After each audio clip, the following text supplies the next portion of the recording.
देखिए, मैं महाराष्ट्र के मुख्यमंत्री आदरणीय फडणवीस साहब को मिला। देवेंद्र फडणवीस साहब को मैंने विनती की और जब मैंने उनको सारे शहर के नक्शे बताए, उन्होंने तुरंत ही निर्णय उन्होंने लिया। जो मेरा निवेदन था उन्होंने स्पष्ट कहा, महानगर पालिका आयुक्तों को उन्हें आदेश दिया है, आप देख सकते, और उन्होंने अंडरलाइन किया है कि लोगों को मुआवजा दो। महाराष्ट्र के मुख्यमंत्री कह रहे हैं कि इस पे चौकसी होना चाहिए और चौकसी करके उस पर कार्रवाई होना चाहिए, लोगों को मुआवजा मिलना चाहिए। ये स्पष्ट हो गया है। मैं सभी शहरवासियों को स्पष्टपणे बोलना चाहूंगा कि कोई भी अभी डर के खौफ के माहौल में ना रहे। आपका अधिकार देने के लिए आपका भाई यहाँ पर खड़ा है। मैं महापालिका आयुक्तों को स्पष्टपणे कहना चाहूंगा कि आपके हमारी खानदानी दुश्मनी नहीं, आप कायदे का पालन करो। मुंबई हाईकोर्ट का आपको आदेश है, संभाजी नगर बेंच का हरसुल में आदेश है, चिकलठाना में आदेश है, उसका पालन आपने नहीं किए। जिन जिन के आपने घर तोड़े उनकी लिस्ट जारी करो, उनको कैश में मुआवजा दो और उसके बाद नई कार्रवाई के लिए जाओ। मैं पुलिस प्रशासन को विनती करता हूँ, आयुक्त साहब को, कि पहले आपके 18 करोड़ रुपए बैलेंस है महापालिका की और वो मांगो, नया बिल भी उनको दो और नागरिकों के सब पेपर देने के बाद ही, देखने के बाद ही आप वहाँ पे पुलिस बंदोबस्त दो। किसी ने भी डर के माहौल में नहीं रहना चाहिए। मैं महापालिका प्रशासक को यह विनती करता हूँ, आह्वान करता हूँ कि आप एक खौफ का माहौल बंद करें और तुरंत से ये कार्रवाई रोके। जिन जिन के आपने तोड़े हैं इनको आप कैश में मुआवजा दीजिए, हर्जाना दीजिए, लैंड एक्विजिशन प्रोसेस कीजिए, प्रोसेस कंप्लीट कीजिए, फिर नई जगह को हाथ लगाइए। अगर आने वाले 5 दिन में आपने ये नहीं किया तो हम जितने भी लोगों के घर तोड़े इन सबको लेके आपके घर के बाहर रहने को आएंगे। इसकी आप बात न करें।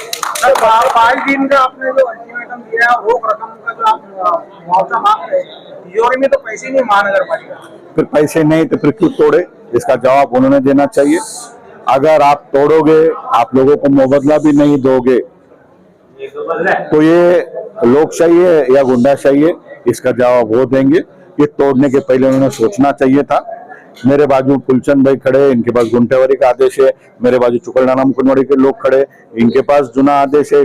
महापालिका में हरसुल, मुकुंदवाड़ी, चिकलठाना, पड़ेगांव, मिठा ये बाद में आए। पहले ग्राम पंचायत हुआ करती थी, वहाँ गांवठान हुआ करता था, उसका रिकॉर्ड तुम्हारे पास है। मेरे घर के सामने की विड्थ आपने 3 बार बदली, मेरी कोई गलती नहीं है। और महापालिका ये मैप फाइनल न होते हुए भी किससे अधिकार में तोड़ती है, इसकी जिम्मेदारी पूरी आयुक्त पर है और सारी टीम पे है। मैं क्लर्क से लेकर प्रशासक को बोल देता हूं, अगर आप एक भी इलीगल एक्टिविटी करोगे तो आपको कायदे के सामने चौकसी को जाना पड़ेगा। इसकी आप नोट देखिए, बांधकाम परमिशन नहीं है तो गुंटेवारी करो। लोग आज तैयार है, लोग पैसे देंगे, उनके घर रेगुलराइज करो। अभी ये मिठपटा पड़ेगा में परमिशन है, ये आप कार्रवाई नहीं कर रहे हो। जालना रोड पे MIDC के प्लॉट है, सिडको के प्लॉट है, वो तोड़ने का आपको अधिकार है क्या? अरे मेरा सवाल ये है कि आपने कौन से अधिकार में तोड़े? बहुत सी जगह बिल्डिंग परमिशन है और जहाँ बिल्डिंग परमिशन नहीं होगी, जमीन गांवठान में है, एनए के कॉपी है।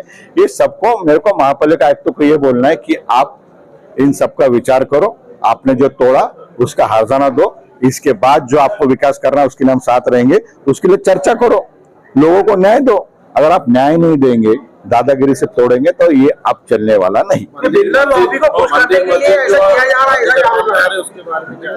देखिए, TDR का रेट जो है, इसमें अलग अलग लोग, कोई संजय नगर के लोग अलग बोल रहे हैं, मुकुंदवाड़ी के अलग बोल रहे हैं, जवाहर नगर के अलग बोल रहे हैं। बिल्डर लॉबी का जो सवाल है, किसी किसी का ये बोलना है कि TDR के रेट्स कम करने के लिए हुआ है क्या, या शहर में गवर्नमेंट ऑफ इंडिया से पैसे लाके, क्योंकि 60 मीटर की वेट हुई तो गवर्नमेंट ऑफ इंडिया पैसे देगी, तो कोई कॉन्ट्रैक्टर को काम करने के लिए उनको एक टेंडर देने के लिए आपने तोड़ा क्या? ऐसी क्या अर्जेंसी थी कि आपने बिना नोटिस तोड़ा?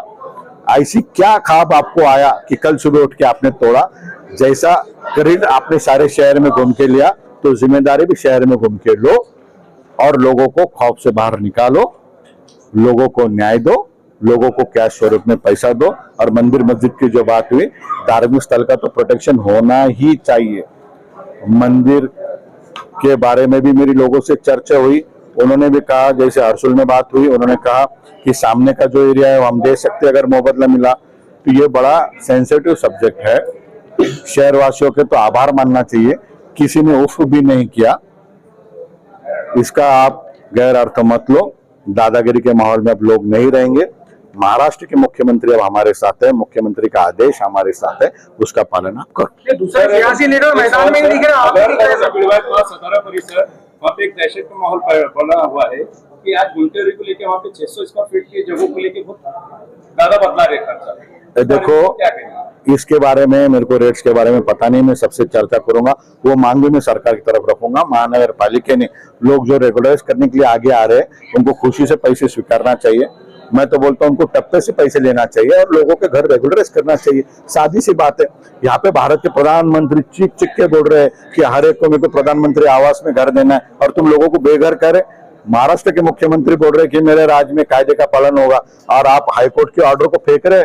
अरे कर रहे क्या आप, किसके लिए कर रहे, इसका जवाब आप दो, ऐसा मैं यहाँ से सवाल। सियासी लीडर जो है कोई सामने नहीं आ रहा है, आप मैदान में आए हैं। देखो, मैं सियासी नहीं हूँ और ये मेरी जिम्मेदारी बनती है कि छत्रपति संभाजी नगर का कोई भी भाई और कोई भी भाई या कोई भी बहन रास्ते पे उनका घर छीना जा रहा है तो आवाज उठाओ।